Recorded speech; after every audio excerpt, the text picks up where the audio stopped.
निर्मल रसना अमृत पिया।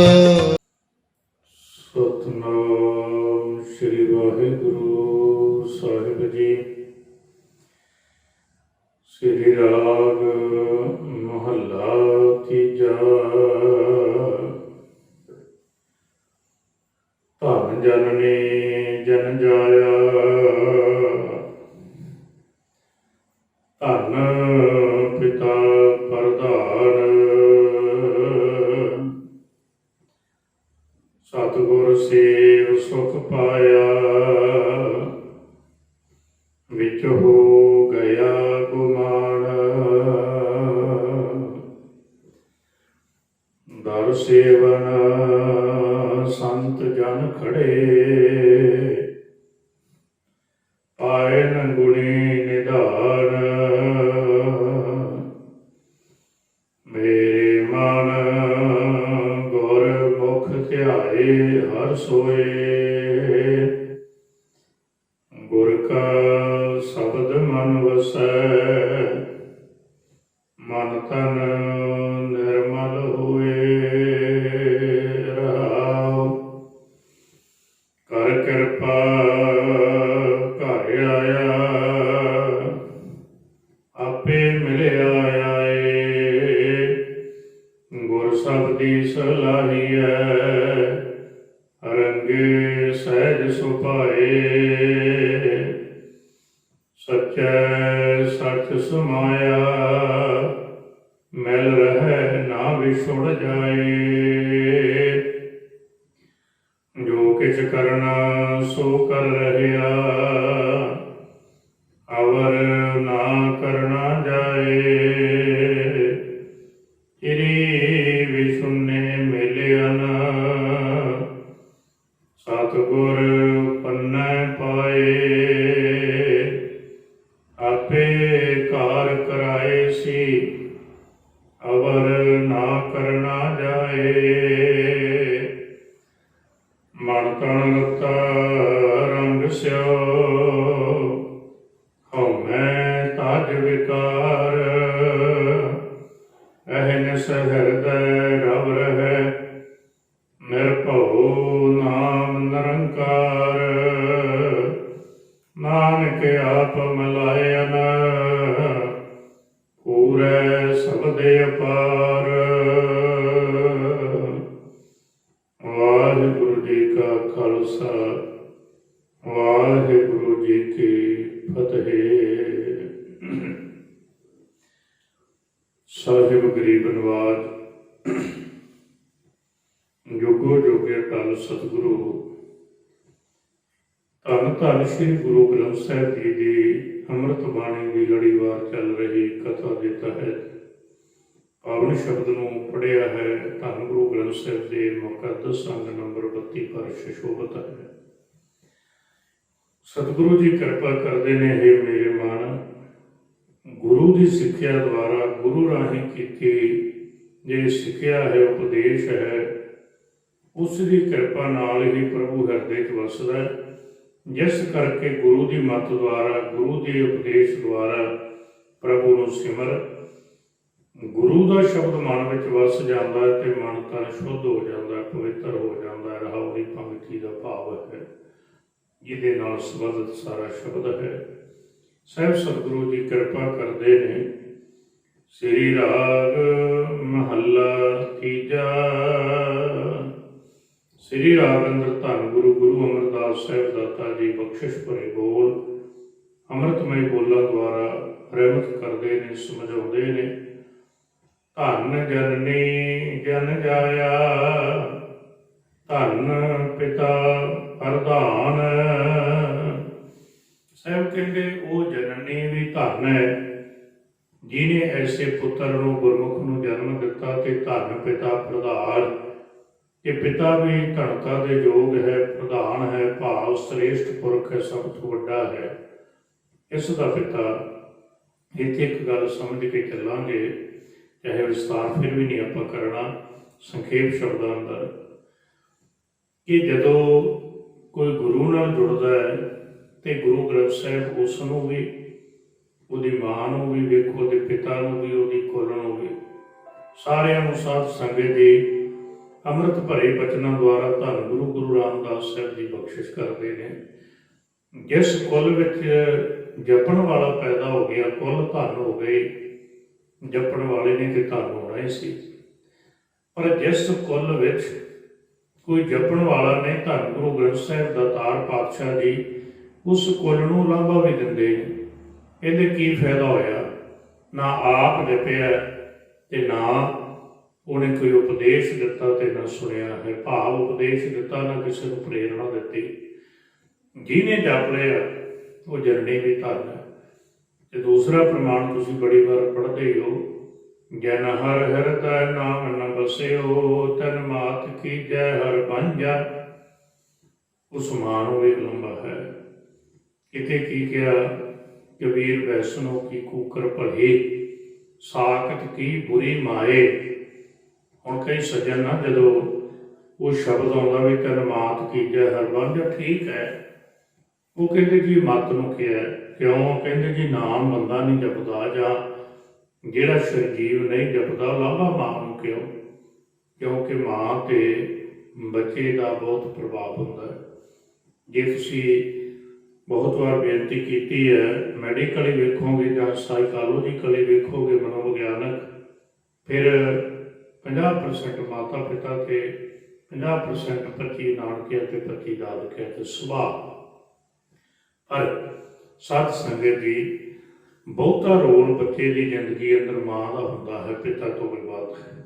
ਉਪਦੇਸ਼ ਪਿਤਾ ਕਰ ਸਕਦਾ, ਸਮਝਾ ਸਕਦਾ, ਪਰ ਜਿਹੜਾ ਖੂਨੀ ਪ੍ਰਭਾਵ ਹੈ ਨਾ, ਜਿਹਨੂੰ ਆਪਾਂ ਜੀਨਸ ਕਰੈਕਟਰ ਕਹਿ ਲਓ, ਜਿਹਨੂੰ ਆਪਾਂ ਜੀਨਟਿਕ ਕਹਿ ਲਓ, ਇਹ ਸਾਰਾ ਮਾਤਾ ਤੇ ਹੁੰਦਾ ਹੈ। ਉਹਦੇ ਉਧਰ ਇੱਦਾਂ ਲੰਮਾ ਟਾਈਮ ਰੁਕਣ ਨਾਲ, ਉਹਦੇ ਖੂਨ ਦਾ ਸੰਬੰਧ ਬਣਨ ਨਾਲ, ਭੋਜਨ ਦਾ ਸੰਬੰਧ ਬਣਨ ਨਾਲ ਮਨ ਤੇ ਤਨ ਤੇ ਗਹਿਰਾ ਅਸਰ ਹੁੰਦਾ ਬੱਚੇ ਦੇ, ਮਾਤਾ ਤੇ ਪਿਤਾ ਦਾ। ਤੇ ਮਾਂ ਜੋ ਕੁਝ ਵੇਖਦੀ ਹੈ, ਫਿਰ ਸਮਝਣਾ ਉਹਦਾ ਹੀ ਫਿਰ ਪ੍ਰਭਾਵ ਹੈ ਜਿਹੜਾ ਜੋ ਸੁਣਦੀ ਹੈ ਉਹ ਬੱਚਿਆਂ ਤੱਕ ਜਾਂਦਾ ਹੈ। ਮੈਂ ਇੱਥੇ ਵਿਸਤਾਰ ਨਹੀਂ ਕਰਨਾ, ਪਰ ਜ਼ਰੂਰ ਅੱਜ ਬੇਨਤੀ ਤੁਹਾਨੂੰ ਕਰਨੀ ਹੈ। ਗੁਰੂ ਗ੍ਰੰਥ ਸਾਹਿਬ ਜੀ ਦੇ ਇਹਨਾਂ ਬਚਨਾਂ ਦੇ ਪ੍ਰਥਾਏ ਕਿ ਧੰਨ ਜਨਨੀ ਜਨ ਜਾਇਆ, ਧੰਨ ਪਿਤਾ ਪ੍ਰਧਾਨ। ਦੇਖੋ, ਦੋ ਉਦਾਹਰਨਾਂ ਦੇਣੀਆਂ। ਪਹਿਲੀ ਗੱਲ ਤਾਂ ਅਸੀਂ ਜਦੋਂ ਯਹੂਦੀਆਂ ਦੀ ਗੱਲ ਕਰਨੇ ਨਾ, ਵੀ ਯਹੂਦੀਆਂ ਤੋਂ ਸਿੱਖੋ। ਯਹੂਦੀਆਂ ਤੋਂ ਹੋਰ ਸਿੱਖਣ ਨੂੰ ਬਹੁਤ ਕੁਝ ਫਿਰਦੇ ਆ। ਯਹੂਦੀਆਂ ਨੂੰ ਪੁੱਛਿਓ ਵੀ ਜਦੋਂ ਉਹਨਾਂ ਦੇ ਘਰਾਂ 'ਚ ਬੱਚੇ ਹੋਣ ਵਾਲੇ ਹੁੰਦੇ ਨੇ, ਮਾਂ ਦੇ ਉਦਰ ਵਿੱਚ ਬੱਚਾ ਹੁੰਦਾ ਹੈ, ਪਿਆਨੋ ਵਜਾਉਣ ਲਈ ਵੀ ਕਹਿੰਦੇ ਨੇ, ਉਸ ਗਰਭਵਤੀ ਔਰਤ ਭੈਣ ਬੀਬੀ ਨੂੰ ਹਿਸਾਬ ਕਿਤਾਬ ਕਰਨ ਲਈ ਵੀ ਕਹਿੰਦੇ ਨੇ, ਉਹ ਵੀ ਕਰੇ ਕਿਉਂਕਿ ਬੱਚਾ ਇੰਟੈਲੀਜੈਂਟ ਹੋਵੇ। ਇਹ ਸਾਰਾ ਉਹ ਸ਼ਡਿਊਲ ਬਣਾ ਦਿੰਦੇ ਨੇ। ਸੰਗੀਤ ਦਾ ਅਸਰ ਵੀ ਜਾਵੇ, ਮੈਥੇਮੈਟਿਕ ਵੀ ਜਾਵੇ, ਤੇ ਉਹ ਸਾਡਾ ਤੇ ਲਾਣਾ ਮੰਨਣ ਲਈ ਤਿਆਰ ਨਹੀਂ। ਕਹਿੰਦੇ ਆਏ ਕਿਵੇਂ ਹੋਊਗਾ, ਬੱਚੇ ਦੀ ਆਪਣੀ ਸਿੱਖਿਆ ਹੁੰਦੀ ਨਹੀਂ। ਪ੍ਰਮਾਣ ਬਹੁਤ ਵਾਰੀ ਦਿੱਤਾ ਨਾ, ਜਿਵੇਂ ਫੋਨ ਦੇ ਕੁਝ ਫੋਲਡਰ ਐਪ ਨੇ ਜਿਹੜੇ, ਕੁਝ ਮੰਦਰੋਂ ਹੁੰਦੇ, ਕੰਪਨੀ ਤੋਂ ਹੁੰਦੇ, ਕੁਝ ਲੋੜ ਮੁਤਾਬਕ ਲੋਡ ਕੀਤੇ ਜਾਂਦੇ, ਕੁਝ ਚਾਹੁੰਦਿਆਂ ਵੀ ਲੋਡ ਨਹੀਂ ਕਰ ਸਕਦੇ, ਕੁਝ ਲਈ ਪਰਮਿਸ਼ਨ ਲੈਣੀ ਪੈਂਦੀ, ਕੁਝ ਆਪਣੇ ਆਪ ਆਉਂਦੇ ਨੇ। ਵਾਇਰਸ ਉਹ ਖਤਰਨਾਕ ਵੀ ਹੁੰਦੇ ਨੇ, ਜਿਵੇਂ ਕੋਈ ਸੰਗ ਤੇ ਵਾਇਰਸ। ਹੁਣ ਇਸ ਤਰੀਕੇ ਨਾਲ ਉਹ ਵੀ ਯਹੂਦੀਆਂ ਤੋਂ ਸਿੱਖਣ ਦੀ ਲੋੜ ਹੈ। ਬਹੁਤ ਕੁਝ ਨਵਾਂ ਸਬਜੈਕਟ ਹੈ। ਇਹ ਗੁਰਮਤਿ ਨੇ ਪਹਿਲਾਂ ਹੀ ਕਿਹਾ। ਦੂਜੀ ਘਟਨਾ ਇਹ ਹੈ, ਇੱਕ ਸੱਜਣ ਦੀ ਸੁਣਾਈ ਹੋਈ, ਵੈਸੇ ਉਹ ਲਿਖਤ ਵਿੱਚ ਵੀ ਹੈ। ਇੱਕ ਪਤੀ ਤੇ ਪਤਨੀ ਦਾ ਤਲਾਕ ਹੋ ਗਿਆ। ਸੁਣਨ ਵਾਲੀ ਤੁਹਾਡੇ, ਤਲਾਕ ਹੋਣ ਤੋਂ ਪਹਿਲਾਂ ਪਤੀ ਤੇ ਪਤਨੀ ਦਾ ਵਾਹਿਗੁਰੂ ਤਲਾਕ ਹੋਣ ਲੱਗਾ। ਦੋਵਾਂ ਨੇ ਅਪੀਲ ਪਾ ਦਿੱਤੀ ਹੈ ਜੱਜ ਦੇ, ਤੇ ਜੱਜ ਨੇ ਕਿਹਾ ਵੀ ਕਾਰਨ ਕੀ ਬਣਿਆ।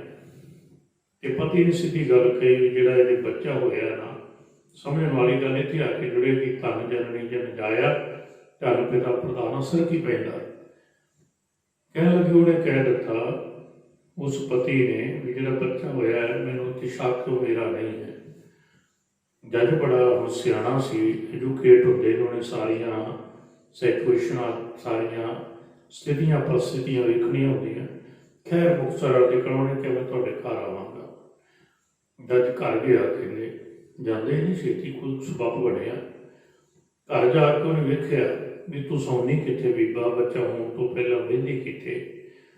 ਕਹਿੰਦੇ ਉਹਨੇ ਵੇਖਿਆ ਵੀ ਉਹਦੇ ਸੌਣ ਵਾਲੇ ਕਮਰੇ ਵਿੱਚ ਉਸ ਬੀਬੀ ਦੇ, ਉਹਨਾਂ ਦੇ ਸੌਣ ਵਾਲੇ ਕਮਰੇ 'ਚ ਇੱਕ ਹਬਸ਼ੀ ਦੀ ਫੋਟੋ ਲੱਗੀ ਹੋਈ, ਅਫਰੀਕਨ ਬੰਦੇ ਦੀ। ਉਹਨੇ ਕਿਹਾ ਕਿਉਂ? ਉਹਨੇ ਕਿਹਾ ਜੀ ਮੈਨੂੰ ਸੁੰਦਰ ਲੱਗਦੀ ਹੈ, ਮੈਨੂੰ ਚੰਗੀ ਲੱਗਦੀ ਸਭ ਤੋਂ ਵੱਧ। ਉਹਨੇ ਕਿਹਾ ਬਸ ਇੱਥੋਂ ਹੀ ਵਿਗਾੜ ਪੈਦਾ ਹੋਇਆ। ਤੇਰੇ ਉਹਨੂੰ ਪੁੱਛਿਆ ਕਿ ਪਤੀ ਨੂੰ ਵੀ ਭਾਵੇਂ DNA ਟੈਸਟ ਕਰਾ ਲੈ, ਬੱਚਾ ਤੇਰਾ ਹੀ ਹੈ, ਪਰ ਮਾਂ ਜਿਹੜਾ ਪ੍ਰਭਾਵ ਬਾਹਰੀ ਕਰਕੇ ਨਾ, ਦਿੱਖ ਬਾਹਰੀ ਕਰਕੇ ਉਹੀ ਦਿੱਖ ਬੱਚੇ ਦੀ ਬਣ ਗਈ। ਇੰਨਾ ਗਹਿਰਾ ਪ੍ਰਭਾਵ ਹੈ। ਔਰ ਇਹ ਘਟਨਾ ਕਿਸੇ ਸਾਧ ਦੀ, ਜਿਹਨੂੰ ਅਸੀਂ ਕਹਿ ਦਿੰਦੇ ਨਾ ਸਾਧ ਇੱਦਾਂ ਕਹਿੰਦੇ ਜਾਂ ਪ੍ਰਚਾਰ ਕਿੱਦਾਂ ਕਹਿੰਦੇ, ਨਹੀਂ, ਮਨੋਵਿਗਿਆਨਕ ਕਿਤਾਬਾਂ ਦੀਆਂ ਘਟਨਾਵਾਂ ਨੇ। ਚੰਗੇ ਚੰਗੇ ਡਾਕਟਰਾਂ ਦੇ ਦਿੱਤੇ ਹੋਏ ਪ੍ਰਮਾਣ ਨੇ। ਇਹ ਅਸਰ ਪੈਂਦਾ ਹੈ ਖੂਨ ਦੁਆਰਾ, ਭੋਜਨ ਦੁਆਰਾ, ਵਿਚਾਰ ਦੁਆਰਾ। ਇਸ ਲਈ ਯਹੂਦੀਆਂ ਤੋਂ ਵੀ ਸਿੱਖੀਏ, ਇਹ ਵੀ ਸਿੱਖੋ ਜਿਹੜੀ ਸਿੱਖਣ ਵਾਲੀ ਚੀਜ਼ ਹੈ। ਅੱਗੇ ਸਾਡੇ ਬਜ਼ੁਰਗ ਇੱਦਾਂ ਕਰਦੇ ਸਨ, ਫਿਰ ਜਦੋਂ ਮਾਤਾ ਜਪਦੀ ਹੈ ਤੇ ਬੱਚੇ ਤੇ ਵੀ ਅਸਰ ਪੈਂਦਾ। ਅੱਜ ਨਹੀਂ ਤੇ ਕੱਲ੍ਹ ਉਹਦੇ ਅੰਦਰ ਸੁਫਟ ਹੁੰਦਾ। ਇੱਥੋਂ ਤੱਕ ਸਾਡਾ ਇਤਿਹਾਸ ਭਰਿਆ ਪਿਆ। ਤਦ ਹੀ ਤਾਂ ਵੇਖੋ ਬੱਚਿਆਂ ਨੂੰ ਲੈ ਕੇ ਟ੍ਰੇਲਾਂ ਦੀਆਂ ਲੀਹਾਂ ਤੇ ਬਹਿ ਜਾਣਾ, ਟੋਟੇ ਕਰਵਾ ਕੇ ਝੋਲੀਆਂ 'ਚ ਪਾ ਲੈਣੇ, ਏਡਾ ਵੱਡਾ ਸਿਦਕ ਮਾਤਾਵਾਂ ਨੇ ਵੀ ਰੱਖਿਆ। ਤੇ ਉਹ ਸਾਰੇ ਬੱਚੇ ਕੋਈ ਦੁੱਧ ਚੁੰਗਦੇ ਥੋੜ੍ਹੀ ਸਨ, ਵਿੱਚ 5-7 ਸਾਲ ਦੇ ਵੀ ਹੋਣਗੇ, ਤੇ ਉਹ ਵੀ ਡਰੇ ਨਹੀਂ, ਕਿਉਂਕਿ ਸਿੱਖੀ ਹੈ। ਤੇ ਕਿੱਥੋਂ ਦਾਤ ਪੈਦਾ ਹੋਈ? ਧਨ ਜਨਨੀ ਜਨ ਜਾਇਆ, ਧਨ ਪਿਤਾ ਪ੍ਰਧਾਨ। ਉਹ ਪਿਤਾ ਵੀ ਧਨ ਹੈ ਜਿਸ ਬਿੱਦ ਤੋਂ ਪੈਦਾ ਹੋਇਆ। ਇਸ ਲਈ ਸਾਹਿਬ ਕਿਰਪਾ ਕਰਦੇ ਨੇ, ਸਤਿਗੁਰ ਸੇਵ ਸੁਖ ਪਾਇਆ, ਵਿੱਚੋਂ ਗਿਆ ਗੁਮਾਨ। ਅਜਿਹੇ ਜਿਹੜੇ ਜਗਿਆਸੂ ਤਾਂ ਮਾਂ ਨੂੰ ਧਨ ਕਿਹਾ, ਪਿਤਾ ਨੂੰ ਧਨ ਕਿਹਾ। ਕਿਉਂ? ਕਿਉਂਕਿ ਉਹਨਾਂ ਨੇ ਸਤਿਗੁਰੂ ਨੂੰ ਸੇਵ ਕੇ ਆਪ ਵੀ ਸੁਖ ਪਾਇਆ, ਵਿੱਚ ਹੋ ਗਿਆ ਗੁਮਾਨ। ਤੇ ਉਹਨਾਂ ਦੇ ਹਿਰਦੇ ਵਿੱਚੋਂ ਹੰਕਾਰ, ਗੁਮਾਨ ਖਤਮ ਹੋ ਗਿਆ। ਦਰ ਸੇਵਨ ਸੰਤ ਜਨ ਖੜੇ, ਪਾਏ ਨ ਗੁਣੀ ਨਿਧਾਨ। ਸਾਹਿਬ ਕਹਿੰਦੇ ਐਸੇ ਜਿਹੜੇ ਗੁਰਮੁਖ ਜਿਨ੍ਹਾਂ ਸਤਿਗੁਰੂ ਨੂੰ ਸੇਵਿਆ ਤੇ ਸੁਖ ਪਾਇਆ ਨਾ, ਅਹੰਕਾਰ ਵਿੱਚੋਂ ਖਤਮ ਕਰ ਲਿਆ, ਐਸੇ ਜਿਹੜੇ ਜਗਿਆਸੂ ਸੰਤ ਜਨ ਗੁਰੂ ਦੇ ਦਰ ਤੇ ਖੜੇ ਸੇਵਾ ਕਰਦੇ। ਤੇ ਦਰ ਤੇ ਸੇਵਾ ਖੜੇ ਕਰਦਿਆਂ ਮਿਲਦਾ ਕਿ ਪਾਏ ਨ ਗੁਣੀ ਨਿਧਾਨ। ਗੁਣੀ ਨਿਧਾਨ, ਗੁਣਾਂ ਦਾ ਖਜ਼ਾਨਾ। ਦਰ ਸੇਵਨ ਸੰਤ ਖੜੇ, ਐਸੇ ਗੁਰਮੁਖ ਜਨ ਦਰ ਤੇ ਖੜੇ। ਕਿ ਕਿਹੜੇ ਦਰ ਤੇ ਖੜੇ? ਕੇਵਲ ਬਾਹਰੂਨੀ ਦਰ ਤੇ ਨਹੀਂ, ਉਹ ਸਦਾ ਹੀ ਅੰਦਰ ਤੋਂ ਜਾਚਕ ਬਣ ਕੇ ਕਹਿੰਦੇ ਹਮ ਭੀਖਕ ਭਿਖਾਰੀ ਤੇਰੇ ਤੂੰ ਨਿਜ ਪਤ ਹੈ ਦਾਤਾ। ਤੇ ਇੱਥੋਂ ਬਿਨਾਂ ਕੋਈ ਦੂਜਾ ਦਰ ਨਹੀਂ, ਕਿਸ ਕੋਲ ਜਾਈਏ? ਐਸੇ ਜਿਹੜੇ ਗੁਰਮੁਖ ਜਨ ਨੇ ਇਸ ਤਰੀਕੇ ਨਾਲ ਪ੍ਰਭੂ ਨੂੰ ਪ੍ਰਾਪਤ ਕਰਦੇ ਹਨ।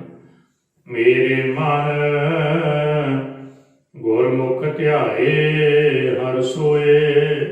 ਸਾਹਿਬ ਕਹਿੰਦੇ ਹੈ ਮੇਰੇ ਮਨ ਗੁਰੂ ਦੀ ਮੱਤ ਦੁਆਰਾ ਉਸ ਅਕਾਲ ਪੁਰਖ ਨੂੰ ਸਿਮਰ, ਮਾਲਕ ਪਰਮਾਤਮਾ ਨੂੰ ਸਿਮਰ। ਵਾਰ-ਵਾਰ ਗੁਰੂ ਅਮਰਦਾਸ ਸਾਹਿਬ ਨਾ ਜੀ ਇਹਨਾਂ ਸ਼ਬਦਾਂ 'ਚ ਲੜੀ ਬਣਾ ਕੇ ਵਾਰ-ਵਾਰ ਮਨ ਨੂੰ ਪ੍ਰੇਰਨਾ ਕਰਦੇ ਹੈ, ਗੁਰੂ ਦੁਆਰਾ ਸਿਮਰ, ਗੁਰੂ ਦੁਆਰਾ ਸਿਮਰ। ਕਿਉਂ? ਇਹ ਸੋਈਏ ਦੁਆਰਾ ਤੁਹਾਨੂੰ ਬੇਨਤੀ ਕਰਾਂ, ਭੱਟ ਸਾਹਿਬਾਨਾਂ ਨੇ ਜਿਹੜਾ ਸੋਈਆ ਕਿਹਾ, ਗੁਰੂ ਅੰਗਦ ਦੇਵ ਸਾਹਿਬ ਲਈ ਆਪਾਂ ਪੜ੍ਹਨੇ।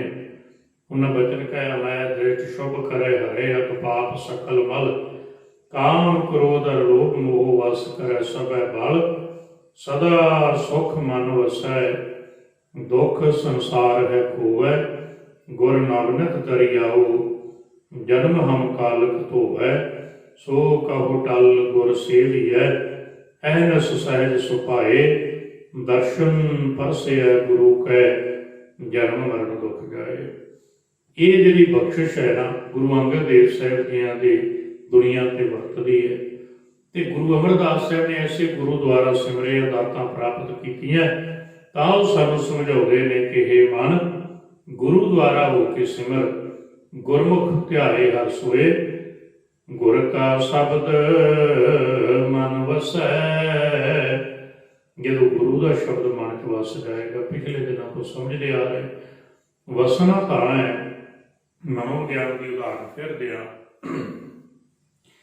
ਜਿਹੜਾ ਕੰਮ ਲਗਾਤਾਰ ਕੋਸ਼ਿਸ਼ ਕਰੋ ਇੱਕੇ ਟਾਈਮ 90 ਦਿਨ ਕੀਤਾ ਜਾਏ, ਉਹ ਮਨ 'ਤੇ ਅਸਰ ਪਾਉਣ ਲੱਗ ਪੈਂਦਾ। ਉਦਾਹਰਨ ਦਿਆਂ ਪੰਜਾਬੀ ਦੀ, ਜਿਵੇਂ ਖੂਹ ਦੀ ਮੌਲ ਹੁੰਦੀ ਸੀ ਤੇ ਉਹਦੇ ਉੱਪਰ ਰੱਸਾ ਚੱਲਦਾ ਹੁੰਦਾ ਸੀ, ਉਹਨੂੰ ਲਾਸ ਵੀ ਕਹਿੰਦੇ ਸੀ ਆਪਾਂ ਪਿੰਡਾਂ 'ਚ। ਤੇ ਉਹ ਚੱਲਦੀ ਰਹਿੰਦੀ ਸੀ, ਉਹ ਰੱਸਾ ਇੰਨਾ ਨਾਜ਼ੁਕ ਹੁੰਦਾ ਤੇ ਪੱਥਰ ਕਿੰਨਾ ਸਖਤ ਹੁੰਦਾ, ਪਰ ਫਿਰ ਵੀ ਰੱਸਾ ਜਿਹੜਾ ਵਾਰ-ਵਾਰ ਚੱਲਣਾ ਚਾਹੇ ਰੱਸੇ ਉੱਤੇ ਪੰਜ ਟੁੱਟ ਜਾਣ ਪਰ ਪੱਥਰ ਵੀ ਘਸ ਜਾਂਦਾ ਸੀ। ਜਿਹਨੂੰ ਪੰਜਾਬੀ ਕਹਿੰਦੇ ਨੇ ਰੱਸਾ ਪੱਥਰਾਂ ਨੂੰ ਵੀ ਘਾਸੇ ਪਾ ਦਿੰਦਾ ਹੈ।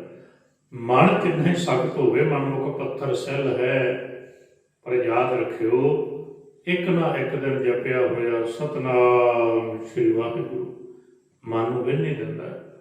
ਗੁਰਬਾਣੀ ਸੁਣਤ ਮੇਰਾ ਮਨ ਦਰਵਿਆ, ਮਨ ਭੀਨਾ ਨਿਜ ਕਰਾ ਵਾਹਿਗੁਰੂ। ਇਸ ਲਈ ਸਾਹਿਬ ਕਿਰਪਾ ਕਰਦੇ ਨੇ, ਗੁਰ ਕਾ ਸ਼ਬਦ ਮਨ ਵਸੈ। ਜਦੋਂ ਮਨ 'ਚ ਵਸ ਗਿਆ ਸ਼ਬਦ, ਮਨ ਤਨ ਨਿਰਮਲ ਹੋਏ। ਸ਼ਬਦ ਪਵਿੱਤਰ ਹੈ, ਨਾਮ ਪਵਿੱਤਰ ਹੈ।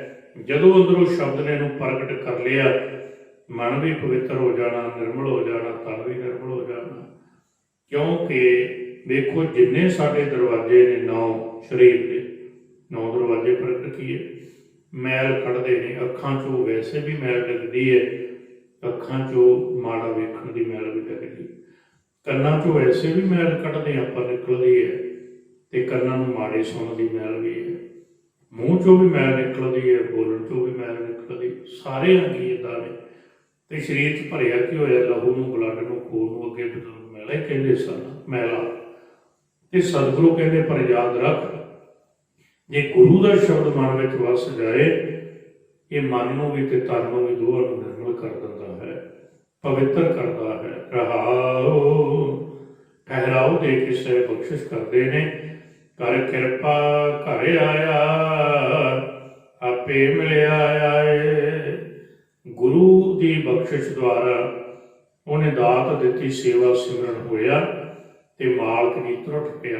ਕਰ ਕਿਰਪਾ ਘਰ ਆਇਆ, ਹਿਰਦੇ ਅੰਦਰ ਪ੍ਰਗਟ ਹੋ ਗਿਆ, ਘਰ ਵਿੱਚ ਪ੍ਰਗਟ ਹੋ ਗਿਆ। ਘਰ ਦੇ ਫਿਰਾਰੇ ਨੂੰ ਸਿਆਣੀ, ਘਰ ਵਿੱਚ ਪ੍ਰਗਟ ਹੋ ਗਿਆ। ਕਿਉਂਕਿ ਸਤਿਗੁਰੂ ਨੇ ਕਿਹਾ ਨਾ, ਸਭ ਕੁਛ ਘਰ ਮੈਂ ਬਾਹਰ ਨਾਹੀਂ, ਬਾਹਰ ਟੋਲੇ ਸੋ ਘਰ ਨੂੰ ਭੁਲਾਹੀ। ਜਿੱਥੇ ਵੱਖ ਹੋਵੇ ਤਿੱਥੋਂ ਕੋਇ ਨਾ ਪਾਵੇ, ਮਨ ਮੁਖ ਭਰਮ ਭੁਲਾ ਬਣਿਆ। ਇਸ ਲਈ ਉਹਨੂੰ ਪਤਾ ਲੱਗਾ ਤੇ ਜਦੋਂ ਸੇਵਾ ਸਿਮਰਨ ਦੁਆਰਾ ਮਾਲਕ ਜੀ ਤਰੁੱਠੇ, ਕਿਰਪਾ ਕੀਤੀ। ਕਰ ਕਿਰਪਾ ਘਰ ਆਇਆ, ਆਪੇ ਮਿਲਿਆ ਆਏ। ਤੇ ਆਪ ਹੀ ਬਖਸ਼ਿਸ਼ ਕਰਕੇ ਮਾਲਕ ਪਰਮਾਤਮਾ ਜੀ ਮਿਲੇ ਹਨ, ਆਪੇ ਮਿਲਿਆ।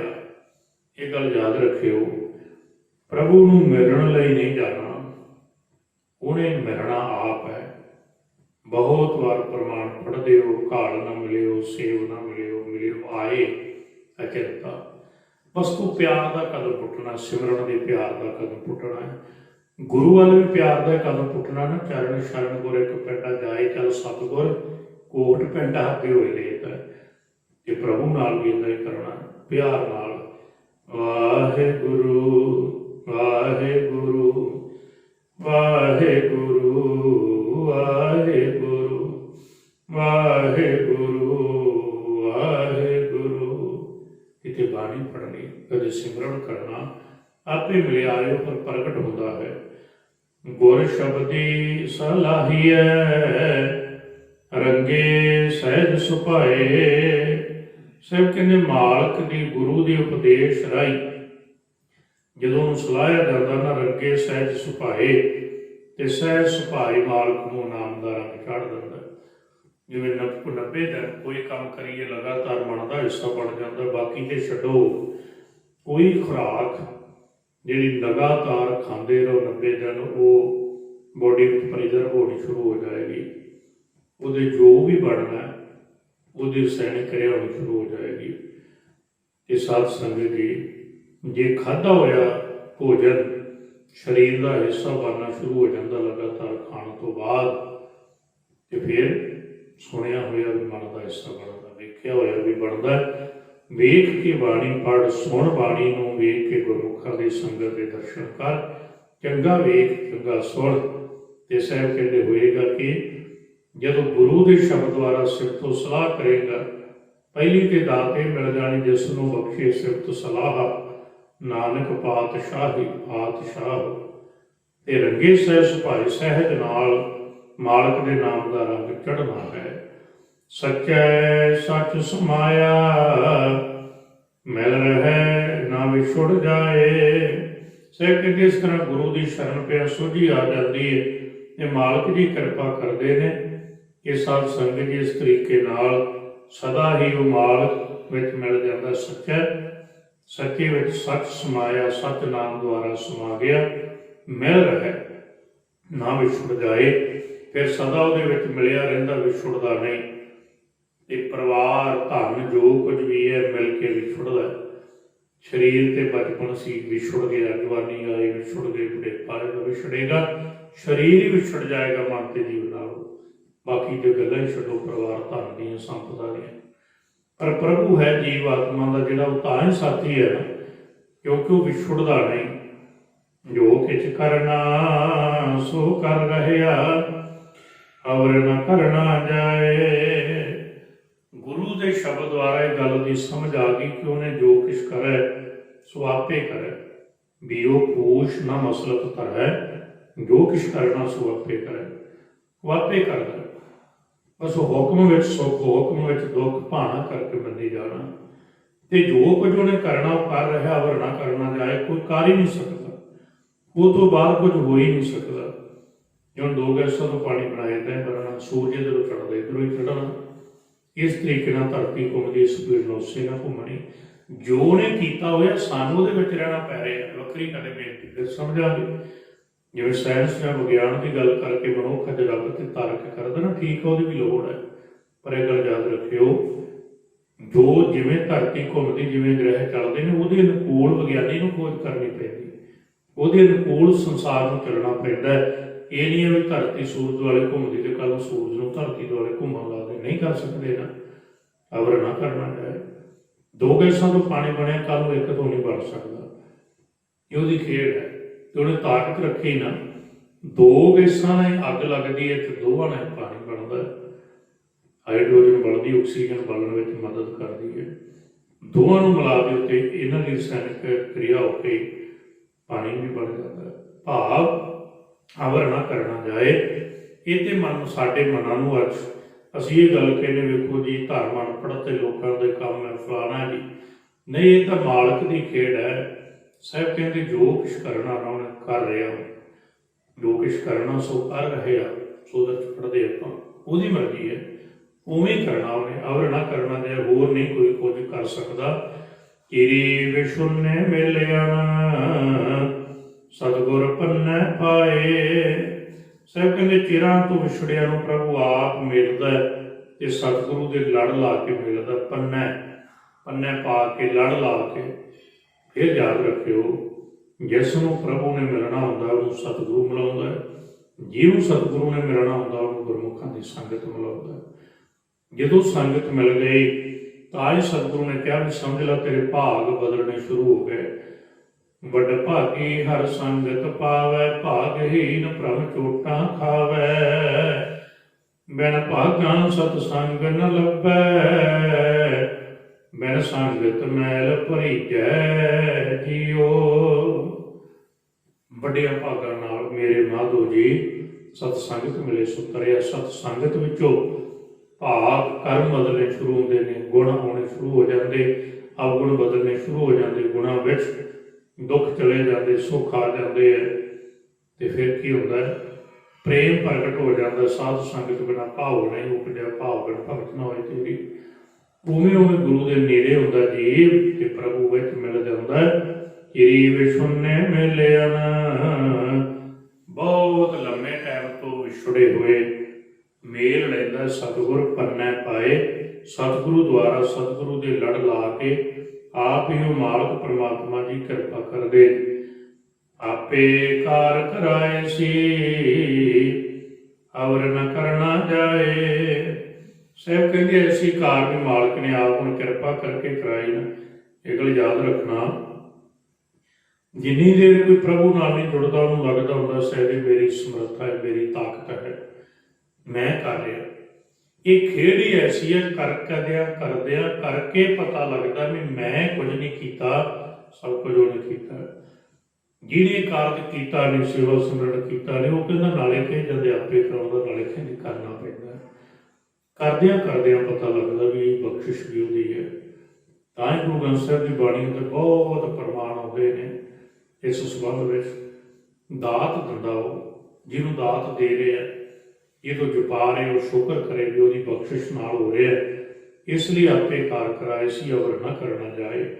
ਮਨ ਤਨ ਰਤਾ ਰੰਗ ਸਿਓ ਹਉ ਮੈਂ ਤਜ ਵਿਕਾਰ। ਹੁਣ ਐਸੇ ਗੁਰਮੁਖ ਦਾ ਮਨ ਤੇ ਤਨ ਜਿਹੜਾ ਰੱਬੀ ਰੰਗ ਵਿੱਚ ਰਤਿਆ ਗਿਆ, ਉਹਨੇ ਹਉਮੈ ਤੇ ਵਿਕਾਰ ਹੈ ਜਿਹੜੇ ਉਹ ਛੱਡ ਦਿੱਤੇ, ਦੂਰ ਕਰ ਦਿੱਤੇ। ਅਹਨਿ ਹਿਰਦੈ ਰਵ ਰਹੈ ਨਿਰਭਉ ਨਾਮ ਨਿਰੰਕਾਰ।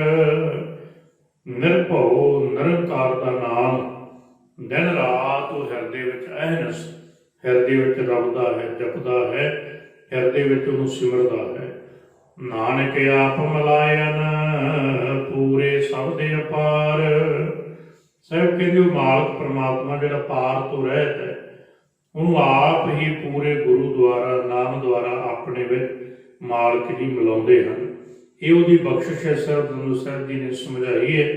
ਸਾਹਿਬ ਕਹਿੰਦੇ ਇਸ ਲਈ ਭਾਈ ਚੇਤੇ ਰੱਖ, ਮਾਲਕ ਪਰਮਾਤਮਾ ਦਾ ਨਾਮ ਸਿਮਰ, ਉਹਦੇ ਸਿਮਰਨ ਵਿੱਚੋਂ ਹੀ ਮੇਰੇ ਮਨ ਗੁਰਮੁਖ ਧਿਆਏ ਹਰਸ ਹੋਏ। ਗੁਰ ਕਾ ਸ਼ਬਦ ਮਨ ਵਸੈ ਮਨ ਕਰ ਨਿਰਮਲ ਹੋਏ। ਜੇ ਨਾ ਕਰ ਸਕਿਆ ਫਿਰ ਸਾਹਿਬ ਸਤਿਗੁਰੂ ਸੱਚੇ ਪਾਤਸ਼ਾਹ ਜੀ ਆਪ ਬਖਸ਼ਿਸ਼ ਕਰਦੇ ਨੇ ਕਿ ਭਾਈ ਰੇ ਭਗਤੀ ਹਿਤ ਕਾਹੇ ਜਗਾਇਆ। ਤੇ ਇਹ ਸ਼ਬਦ ਸਮਝਾਇਆ ਜਿਵੇਂ ਆਪਾਂ ਪਹਿਲਾਂ ਸਮਝਿਆ ਸੀ ਵੀ ਗੁਰੂ ਅੰਗਦ ਦੇਵ ਸਾਹਿਬ ਜੀਆਂ ਦੀ ਉਪਮਾ ਵਰਣਨ ਕੀਤੀ ਹੈ ਕਿ ਸਤਿਗੁਰੂ ਦੇ ਦਰਬਾਰ ਤੇ ਬਥੇਰੇ ਸੰਤ ਸਰਦਨ ਖੜੇ ਨੇ, ਉਹ ਖੜ ਕੇ ਗੁਰੂ ਨੂੰ ਸਿਮਰਦੇ ਨੇ, ਉਹਨੂੰ ਜਪਦੇ ਨੇ ਤੇ ਮਾਲਕ ਜੀ ਬਖਸ਼ਿਸ਼ ਕਰਕੇ ਉਹਨਾਂ ਦੇ ਹਿਰਦਿਆਂ ਅੰਦਰ ਸਤ ਸੰਗਤ ਜੀ ਇਹ ਦਾਤ ਪ੍ਰਗਟ ਕਰਦੇ ਨੇ। ਅਗਲੇਰੇ ਸ਼ਬਦ ਅੰਦਰ ਸਾਹਿਬ ਜੀ ਕਿਰਪਾ ਕਰਦੇ ਨੇ। ਸ੍ਰੀ ਰਾਗ ਮਹੱਲਾ ਤੀਜਾ। ਸ੍ਰੀ ਰਾਗ ਅੰਦਰ ਧੰਨ ਗੁਰੂ ਅਮਰਦਾਸ ਸਾਹਿਬ ਜੀ ਬਖਸ਼ਿਸ਼ ਕਰਦੇ ਨੇ, ਕਿਰਪਾ ਕਰਦੇ ਨੇ। ਗੋਬਿੰਦ ਗੁਣੀ ਨਿਧਾਨ ਹੈ ਅੰਤ ਨ ਪਾਇਆ ਜਾਏ। ਸਾਹਿਬ ਕਹਿੰਦੇ ਗੋਬਿੰਦ ਪਾਲਣਹਾਰ ਤੇ ਪੈਦਾ ਕਰਨਹਾਰ, ਗੋਬਿੰਦ ਗੋਪਾਲ ਮਾਲਕ ਨਾਲ ਜਿਹੜਾ ਗੁਣਾ ਦਾ ਖਜ਼ਾਨਾ ਅੰਤ ਨਾ ਪਾਇਆ ਜਾਏ। ਉਹਦਾ ਅੰਤ ਪਾਇਆ ਹੀ ਨਹੀਂ ਜਾ ਸਕਦਾ। ਕੋਈ ਨਿਰਗਾ ਜ਼ੁਬਾਨਾਂ ਨਾਲ ਜਿੰਨੀਆਂ ਮਰਜ਼ੀ ਗੱਲਾਂ ਕਰਦਾ ਰਹੇ, ਨਹੀਂ ਪਾਇਆ ਜਾ ਸਕਦਾ ਕਿਸੇ ਪਾਸਿਓਂ ਵੀ। ਜੇ ਆਪਾਂ ਹਰੇਕ ਪਾਸੇ ਲਾਈਏ, ਸਰੀਰ ਦਾ ਅੰਤ ਨਹੀਂ, ਪੰਛੀਆਂ ਦੀਆਂ ਜਾਤਾਂ ਦਾ ਅੰਤ ਨਹੀਂ, ਪਾਣੀ ਦੇ ਰੰਗਾਂ ਭਾਰ ਦਾ ਅੰਤ ਨਹੀਂ, ਸਪੇਸ ਦਾ ਕੋਈ ਅੰਤ ਨਹੀਂ। ਅੰਤ ਕਾਰਨ ਕੇਤੇ ਬਿਰਲਾਹੇ ਤਾਂ ਕਿ ਅੰਤ ਨਾ ਪਾਏ ਜਾਏ, ਅੰਤ ਨਾ ਪਾਇਆ ਜਾਏ। ਇਸ ਲਈ ਸਾਹਿਬ ਅੱਗੇ ਕਿਰਪਾ ਕਰਦੇ ਨੇ। ਕਥਨੀ ਬਦਲੀ ਨਾ ਪਾਈਐ ਹਉਮੈ ਵਿੱਚੋਂ ਜਾਏ। ਸਾਹਿਬ ਕਹਿੰਦੇ ਕੱਲੀਆਂ ਗੱਲਾਂ ਨਾਲ ਮਾਲਕ ਨਹੀਂ ਮਿਲਦਾ। ਇੱਕ ਫਿਰੇ ਘਨੇਰੇ ਕਰੇ ਗੱਲਾਂ ਗੱਲੀ ਕਿਨੇ ਨਾ ਪਾਇਆ, ਉਹਦੀ ਪ੍ਰਾਪਤੀ ਗੱਲਾਂ ਨਾਲ ਨਹੀਂ ਹੁੰਦੀ।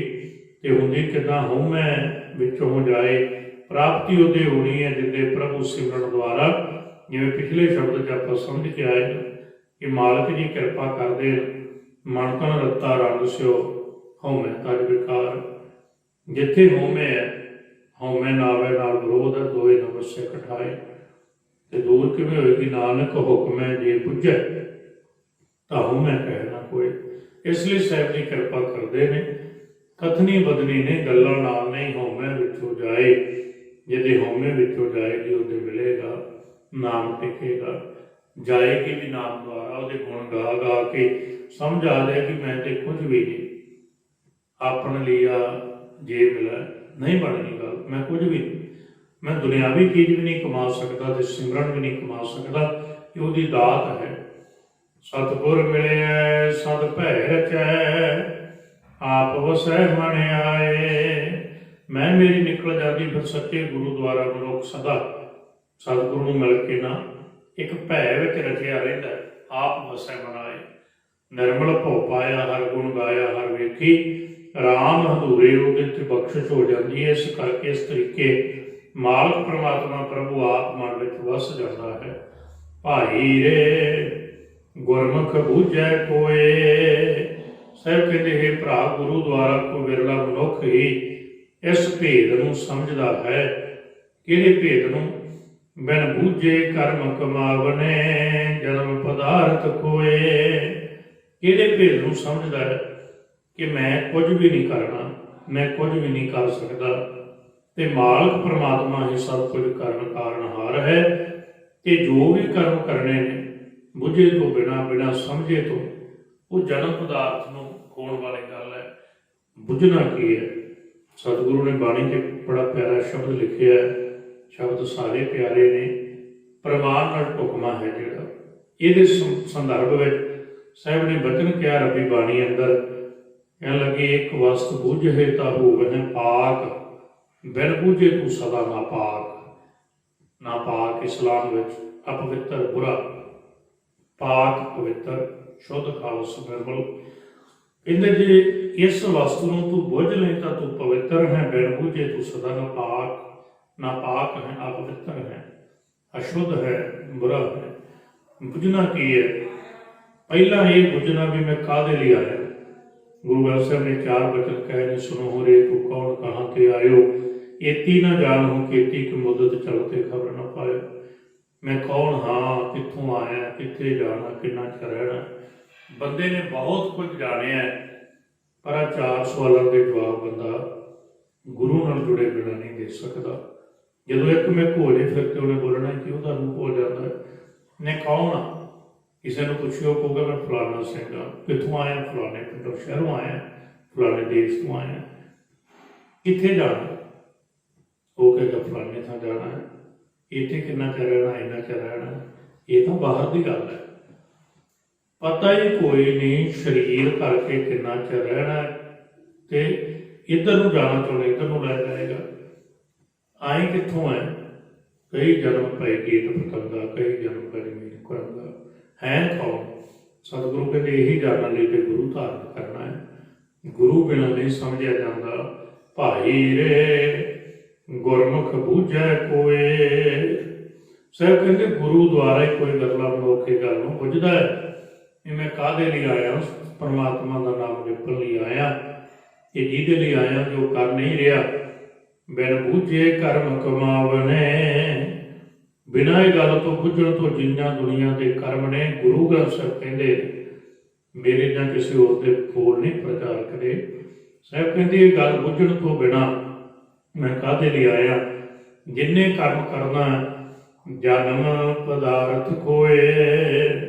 ਜਨਮ ਰੂਪੀ ਜਿਹੜਾ ਜੀਵਨ ਰੂਪੀ ਕੀਮਤੀ ਪਦਾਰਥ ਹੈ, ਸਾਹਿਬ ਕਹਿੰਦੇ ਖੁੱਸ ਜਾਏਗਾ, ਰਵੇਗਾ ਨਹੀਂ। ਜਨਮ ਪਦਾਰਥ ਖੋਇਆ ਜਾਂਦਾ ਹੈ। ਰਹਾਓ ਠਹਿਰਾਓ ਦੇ ਕੇ ਸਾਹਿਬ ਜੀ ਬੇਰਮਤ ਕਰਦੇ ਨੇ, ਕਿਰਪਾ ਕਰਦੇ ਨੇ। ਜਿੰਨੀ ਚਾਖਿਆ ਤਿੰਨੀ ਸਾਧ ਪਾਇਆ, ਮੈਨ ਚਾਖੇ ਭਰਮ ਭੁਲਾਏ। ਜਿਨ੍ਹਾਂ ਮਨੁੱਖਾਂ ਨੇ ਪ੍ਰਮਾਤਮਾ ਦੇ ਨਾਮ ਅੰਮ੍ਰਿਤ ਨੂੰ ਚੱਖ ਲਿਆ, ਉਹਨਾਂ ਨੇ ਸਵਾਦ ਪਾਇਆ। ਤੇ ਬਿਨ ਚਾਖੇ ਭਰਮ ਭੁਲਾਏ। ਬਿਨਾਂ ਇਸ ਰਸ ਨੂੰ ਚੱਖਣ ਤੋਂ ਬਿਨਾਂ ਜਿੰਨੇ ਵੀ ਮਾਇਆ ਦੇ ਰਸ ਨੇ ਭਰਮ ਭੁਲੇਖੇ ਭੁਲੇਖਾ। ਇੱਕ ਉਦਾਹਰਨ ਲਿਓ। ਕਈ ਵਾਰੀ ਤੁਸੀਂ ਵੇਖਿਆ ਹੋਣਾ ਹੈ ਕਿ ਕੋਈ ਕੁੱਤਾ ਦੂਰ ਜਾ ਕੇ ਨਾ ਕੋਈ ਹੱਡੀ ਚੁੱਕ ਲੈਂਦਾ ਤੇ ਉਹ ਹੱਡੀ ਨੂੰ ਮੂੰਹ ਵਿੱਚ ਲੈ ਕੇ ਲੱਗਾ ਰਹਿੰਦਾ ਘੰਟਿਆਂ ਬੱਧੀ ਲੱਗਾ ਰਹਿੰਦਾ। ਹੁਣ ਬੰਦਾ ਸੋਚਦਾ ਕੁੱਤੇ ਨੂੰ ਇੰਨਾ ਚਿਰ ਹੱਡੀ ਨੂੰ ਚਬਾਉਣ ਦਾ ਮਤਲਬ ਕੀ? ਤੇ ਕੁਝ ਸਮੇਂ ਬਾਅਦ ਉਹ ਹੱਡੀ ਨੂੰ ਚੱਬਦਿਆਂ ਸਖਤ ਹੈ, ਉਹਦੇ ਵਿੱਚ ਕੁਝ ਨਹੀਂ, ਕੋਈ ਰਸ ਨਹੀਂ, ਕੋਈ ਉਹਦੇ ਆਪਾਂ ਕਹੀਏ ਲਚਕਤਾ ਨਹੀਂ। ਚੱਬਦਿਆਂ ਕੁੱਤੇ ਦੇ ਮੂੰਹ ਵਿੱਚ ਜ਼ਖਮ ਹੋ ਜਾਂਦਾ ਹੈ। ਜ਼ਖਮ 'ਚੋਂ ਖੂਨ ਰਿਸਦਾ। ਆਪਣਾ ਹੀ ਖੂਨ ਉਹ ਕੁੱਤਾ ਪੀ ਰਿਹਾ, ਉਸ ਨੂੰ ਚੱਟ ਰਿਹਾ ਹੱਡੀ ਦੁਆਰਾ। ਪਰ ਕੁੱਤੇ ਦੇ ਮਨ 'ਚ ਇੱਕ ਭੁਲੇਖਾ ਪੈਦਾ ਹੋ ਜਾਂਦਾ ਕਿ ਇਹ ਰਸ ਮੈਨੂੰ, ਖੂਨ ਮੈਨੂੰ ਹੱਡੀ 'ਚ ਮਿਲ ਰਿਹਾ। ਹੁੰਦਾ ਉਹਦਾ ਆਪਣਾ ਹੀ ਹੈ। ਗੁਸਤਾਖੀ ਮਾਫ। ਕਈ ਵਾਰੀ ਦੁਨੀਆ ਵਿੱਚ ਵੀ ਇੱਦਾਂ ਹੁੰਦਾ। ਸ਼ਾਇਦ ਸਾਨੂੰ ਲੱਗਦਾ ਪਦਾਰਥ 'ਚੋਂ ਰਸ ਆ ਰਿਹਾ, ਨਹੀਂ। ਉਹ ਤੇ ਸਤ ਸੰਗਤ ਦੀ ਪਦਾਰਥ ਦਾ ਰਸ ਨਹੀਂ। ਉਹ ਅਸਲ ਵਿੱਚ ਤੂੰ ਆਪਣਾ ਆਪ ਮਕਾਉਣ ਵਾਲੀ ਗੱਲ ਕਰ ਰਿਹਾ, ਆਪਣਾ ਹੀ ਖੂਨ ਪੀਣ ਵਾਲੀ ਗੱਲ ਕਰ ਰਿਹਾ। ਤੈਨੂੰ ਲੱਗਦਾ ਹੁੰਦਾ ਸ਼ਾਇਦ ਮੈਨੂੰ ਬਾਹਰੋਂ ਮਿਲੇਗਾ। ਪਹਿਲਾ ਪ੍ਰਮਾਣ ਭਰਮ ਭੁਲਾਏ। ਦੂਜਾ ਪ੍ਰਮਾਣ ਗੁਰੂ ਗ੍ਰੰਥ ਸਾਹਿਬ ਨੇ ਦਿੱਤਾ ਬਾਣੀ 'ਚ, ਜਿਉ ਕਸਤੂਰੀ ਮਿਰਗ ਨ ਜਾਣੈ, ਭ੍ਰਮ ਦਾ ਭਰਮ ਭੁਲਾਇਆ। ਕਸਤੂਰੀ ਹੁੰਦੀ ਹੈ ਮਿਰਗ ਦੀ, ਹਰਨ ਦੀ ਨਾਭੀ ਵਿੱਚ ਪੁਨੀਸ਼। ਜਦੋਂ ਬਹਿੰਦਾ ਨਾ ਉਹ ਡੰਗਰਾਂ ਵਾਂਗੂ, ਪਸ਼ੂ ਜਿੱਦਾਂ ਬਹਿੰਦੇ ਨੇ ਅਕਸਰ, ਉਹਦਾ ਨੱਕ ਹੈ ਜਿਹੜਾ ਆਪਣੀ ਨਾਭੀ ਕੋਲ ਚਲਾ ਜਾਂਦਾ। ਉਹਦੇ 'ਚ ਉਹਨੂੰ ਸਮੈਲ ਆ ਜਾਂਦੀ ਨਾ ਜਦੋਂ ਕਿਤੇ ਵੀ, ਉਹ ਫਿਰ ਦੌੜਦਾ। ਕਿਉਂ ਦੌੜਦਾ? ਉਹਨੂੰ ਲੱਗਦਾ ਬਾਹਰੋਂ ਆਈ ਹੈ। ਜਿਉ ਕਸਤੂਰੀ ਮਿਰਗ ਨਾ ਜਾਣੈ, ਉਹ ਜਾਣਦਾ ਹੀ ਨਹੀਂ ਮੇਰੇ ਕੋਲ ਹੈ। ਭਰਮ ਦਾ ਭਰਮ ਭੁਲਾਇਆ। ਤੇ ਦੌੜਦਾ ਰਹਿੰਦਾ, ਖਤਮ ਹੋ ਜਾਂਦਾ। ਕਿ ਮਰ ਵੀ ਜਾਂਦਾ ਉਸੇ ਚੱਕਰ, ਫਸ ਵੀ ਜਾਂਦਾ ਹੋਏਗਾ, ਨਹੀਂ ਥੱਕਦਾ ਤਾਂ ਹੋਏਗਾ ਹੀ। ਇਦਾਂ ਹੀ ਬੰਦਾ ਥੱਕ ਜਾਂਦਾ ਪਦਾਰਥਾਂ ਦੇ ਰਸ ਲੱਭਦਿਆਂ ਸਾਹਿਬ ਕਹਿੰਦੇ ਨਹੀਂ ਮਿਲਦਾ। ਬਿਨ ਚਾਖੇ ਭਰਮ ਭੁਲਾਏ, ਬਿਨਾਂ ਇਸ ਰਸ ਨੂੰ ਰੱਬ ਦੇ ਨਾਮ ਨੂੰ ਚੱਖਣ ਤੋਂ ਬਿਨਾਂ ਭਰਮ ਭੁਲੇਖਿਆਂ ਵਿੱਚ ਦੁਨੀਆ ਡੁੱਬ ਜਾਂਦੀ ਹੈ। ਅੰਮ੍ਰਿਤ ਸਾਚਾ ਨਾਮ ਹੈ, ਕਹਿ ਨਾ ਕਛੂ ਨਾ ਜਾਏ। ਸਾਹਿਬ ਕਹਿੰਦੇ ਮਾਲਕ ਪ੍ਰਮਾਤਮਾ ਦਾ ਅੰਮ੍ਰਿਤ ਨਾਮ ਸੱਚਾ ਹੈ। ਇਹਦੇ ਸੰਬੰਧ ਵਿੱਚ ਕੁਝ ਕਿਹਾ ਹੀ ਨਹੀਂ ਜਾ ਸਕਦਾ ਕਿ ਕਿੰਨਾ ਕੁ ਕੀਮਤੀ ਹੈ, ਕੀ ਇਹਦੇ ਵਿੱਚ ਰਸ ਹੈ, ਇਹਦੇ ਬਾਰੇ ਬਿਆਨ ਨਹੀਂ ਕੀਤਾ ਜਾ ਸਕਦਾ। ਭਾਵ ਅਮੋਲਕ ਵਸਤੂ ਹੈ। ਪੀਵਤ ਹੂ ਪਰਵਾਨ ਭਇਆ, ਪੂਰੇ ਸ਼ਬਦ ਸਮਾਏ। ਇਹ ਤਾਂ ਅੰਮ੍ਰਿਤ ਦਾ ਪਿਆਲਾ, ਅੰਮ੍ਰਿਤ ਰਸ ਜਿਸ ਮਨੁੱਖ ਨੇ ਪੀਤਾ ਨਾ ਜੀ, ਉਹ ਪ੍ਰਵਾਨ ਹੋ ਗਿਆ ਗੁਰੂ ਦੇ ਪ੍ਰਭੂ ਦੇ ਦਰ ਤੇ। ਪੂਰੇ ਸ਼ਬਦ ਸਮਾਏ, ਇਹ ਪੂਰੇ ਸ਼ਬਦ ਵਿੱਚ ਭਾਵ ਗੁਰੂ ਵਿੱਚ ਪ੍ਰਭੂ ਵਿੱਚ ਸਮਾ ਗਿਆ। ਆਪੇ ਦੇ ਤਾ ਪਾਈਐ, ਹੋਰ ਕਰਨਾ ਕਿਛੂ ਨਾ ਜਾਏ। ਸਾਹਿਬ ਕਹਿੰਦੇ ਆਪ ਹੀ ਅੰਮ੍ਰਿਤ ਦੀ ਦਾਤ ਬਾਹਰੋਂ ਤੇ ਅੰਦਰੋਂ ਟੁੱਟ ਕੇ ਦੇਵੇ। ਬਾਹਰੋਂ ਅੰਮ੍ਰਿਤ ਦੀ ਦਾਤ ਮਿਲੇ, ਉਹ ਟੁੱਟ ਕੇ ਦਿੰਦੇ ਨੇ ਸਤਿਗੁਰੂ। ਕੋਈ ਹੈ ਬਹੁਤ ਕੀਮਤੀ ਸ਼ਬਦ ਵੀ ਛੋਟਾ ਹੈ, ਬੇਸ਼ਕੀਮਤੀ ਅਮੋਲਕ ਦਾਤ ਹੈ ਅੰਮ੍ਰਿਤ। 42 ਸਾਲਾਂ ਦੀ ਲਗਭਗ ਉਮਰ ਵਿੱਚ ਕਲਗੀ ਵਾਲੇ ਪਾਤਸ਼ਾਹ ਨੂੰ ਖਿਆਲ ਨਾਲ ਸੁਣਨਾ, ਤੁਸੀਂ ਕਿਤੇ ਵੀ ਹੱਥ ਜੋੜ ਕੇ ਕੁਝ ਮੰਗਦਿਆਂ ਨਹੀਂ ਵੇਖੋਗੇ। ਜੇ ਮੰਗਿਆ ਤੇ ਕੇਵਲ ਅੰਮ੍ਰਿਤ ਮੰਗਿਆ, ਮੈਨੂੰ ਵੀ ਦਿਓ। ਤੇ ਫਿਰ ਸ਼ਬਦ ਕਹਿਣੇ ਹੀ ਕਿ ਕਿਰਪਾ ਕੇ ਸਗੇ ਹਮ ਨੇ ਮੋਸੇ ਗਰੀਬ ਕਰੋੜ ਪਾਇਆ। ਇਸੇ ਤਰੀਕੇ ਨਾਲ ਅੰਦਰ ਦਾ ਅੰਮ੍ਰਿਤ ਹੈ, ਜਦੋਂ ਟੁੱਟ ਕੇ ਦਿੰਦਾ ਫਿਰ ਮਿਲਦਾ। ਭਾਵ ਗੁਰੂ ਸ਼ਬਦ ਨਾਲ ਜੁੜੀਏ ਤੇ ਤਾਂ ਹੀ ਇਹ ਦਾਤ ਪਾਈ ਜਾਂਦੀ। ਦੇਵਨ ਵਾਲੇ ਕੈ ਹੱਥ ਦਾਤ ਹੈ, ਗੁਰੂ ਦੁਆਰੇ ਪਾਏ। ਇਹ ਦਾਤ ਮਾਲਕ ਦੇ ਦੇਵਨ ਵਾਲੇ ਦੇ ਦਾਤ ਹੈ। ਦਾਤ ਰੱਖੀ ਹੈ ਤਾਂ ਆਪਣਾ ਨਿਸਭਾਵ ਹੈ ਤਿਸ ਲਈ। ਉਹ ਦਿੰਦਾ ਤੇ ਮਿਲਦੀ ਕਿੱਦਾਂ, ਭੁਲੇਖਾ ਨਾ ਰਵੇ। ਗੁਰੂ ਦੁਆਰੇ ਪਾਏ, ਗੁਰੂ ਦੁਆਰਾ, ਗੁਰੂ ਕੋਲੋਂ, ਗੁਰੂ ਦੇ ਦਰ ਤੋਂ ਪਾਈ ਜਾਂਦੀ, ਮਿਲਦੀ ਹੈ। ਜੇਹਾ ਕੀ ਤੋੜ ਤੇਹਾ ਹੋਆ, ਜੇਹੇ ਕਰਮ ਕਮਾਏ। ਉਹ ਮਾਲਕ ਪ੍ਰਮਾਤਮਾ ਦੁਆਰਾ ਹੀ ਇਹ ਦਾਤ ਮਿਲਦੀ ਹੈ। ਇਹ ਜਿਹੋ ਜਿਹਾ ਮਾਲਕ ਨੇ ਕਿਸੇ ਨੂੰ ਕੀਤਾ ਹੈ, ਇਹੋ ਜਿਹਾ ਹੋਇਆ ਜਿਹੇ ਕਰਮ ਕਮਾਏ ਉਸ ਤਰੀਕੇ ਨਾਲ। ਪਰ ਸਮਝਣ ਵਾਲੀ ਗੱਲ ਇਹ ਹੈ ਕਿ ਕੁਝ ਪੂਰਬਲੇ ਕਰਮਾਂ 'ਚ ਕੀਤੇ ਐਸੇ ਕਰਮ ਸਨ ਜਿਹੜੇ ਕਈ ਵਾਰੀ ਇੱਥੇ ਚਾਹੁੰਦੇ ਆ ਵੀ ਬੰਦੇ ਨੂੰ ਸਤਸੰਗ ਨਹੀਂ ਕਰ ਦਿੰਦੇ। ਉਹ ਅੱਜ ਆ ਕੇ ਖੜ ਗਏ, ਪੂਰਬਲੇ ਕਰਮ ਹੀ ਤੋੜ ਕੇ ਰੱਖ ਦਿੰਦੇ। ਕੋਈ ਚੰਗਾ ਸੰਸਕਾਰ ਮਿਲਾ ਵੀ ਦਿੰਦਾ ਹੈ। ਜਤ ਸਤ ਸੰਜਮ ਨਾਮ ਹੈ, ਬਿਨ ਨਾਵੇ ਨਿਰਮਲ ਨਾ ਹੋਏ। ਪ੍ਰਭੂ ਦੇ ਨਾਮ ਤੋਂ ਬਿਨਾਂ ਕੋਈ ਹਿਰਦਾ ਪਵਿੱਤਰ ਨਹੀਂ ਹੁੰਦਾ। ਇਹ ਸਾਧ ਸੰਗਤ ਜੀ ਅਨੇਕ ਪ੍ਰਕਾਰ ਦੇ ਸੰਜਮ ਸਾਧਨ ਬੰਦਾ ਕਰਦਾ ਰਹੇ, ਪਰ ਗੁਰਮਤਿ ਇਹ ਕਹਿੰਦੀ, ਗੁਰੂ ਗ੍ਰੰਥ ਸਾਹਿਬ ਕਹਿੰਦੇ ਜਤ ਸਤ ਸੰਜਮ ਨਾਮ ਹੈ। ਸੰਜਮ ਜਿਹਨੂੰ ਅੱਜ ਵਰਤ ਵੀ ਕਹਿੰਦੇ ਲੋਕ, ਹੱਥਾਂ ਦਾ ਵਰਤ ਚੰਗਾ ਕਰਨਾ, ਚੰਗੀ ਕਿਰਤ ਕਰਨੀ। ਅੱਖਾਂ ਦਾ ਸੰਜਮ ਵਰਤ ਚੰਗਾ ਵੇਖਣਾ, ਚੰਗਾ ਸੁਣਨਾ, ਕੰਨਾਂ ਦਾ ਵਰਤ ਮਿੱਠਾ ਬੋਲਣਾ, ਜੀਭਾ ਦਾ ਵਰਤ ਸੰਜਮ ਹੈ ਗੁਰਮਤਿ ਵਿੱਚ। ਜਤ ਸਤ ਸੰਜਮ ਕੀ ਹੈ? ਨਾਮ ਹੈ। ਸਾਹਿਬ ਕਹਿੰਦੇ ਨਾਮ ਵਿੱਚੋਂ ਹੀ ਸਾਰੇ ਪ੍ਰਗਟ ਹੁੰਦੇ ਨੇ। ਨਾਮ ਹੀ ਅੰਦਰ ਨੂੰ ਪਵਿੱਤਰ ਤੇ ਸਰਸ਼ਾਰ ਕਰਦਾ ਹੈ। ਵਿਣ ਨਾਵੇ ਨਿਰਮਲ ਨਾ ਹੋਏ। ਬਿਨਾਂ ਪ੍ਰਮਾਤਮਾ ਦੇ ਨਾਮ ਤੋਂ ਕਦੇ ਸ਼ੁੱਧਤਾ ਨਹੀਂ ਹੁੰਦੀ, ਕਦੇ ਰਸ ਨਹੀਂ ਮਿਲਦਾ। ਪੂਰੇ ਭਾਗ ਨਾਮ ਮਨ ਵਸੈ, ਸ਼ਬਦ ਮਿਲਾਵਾ ਹੋਏ।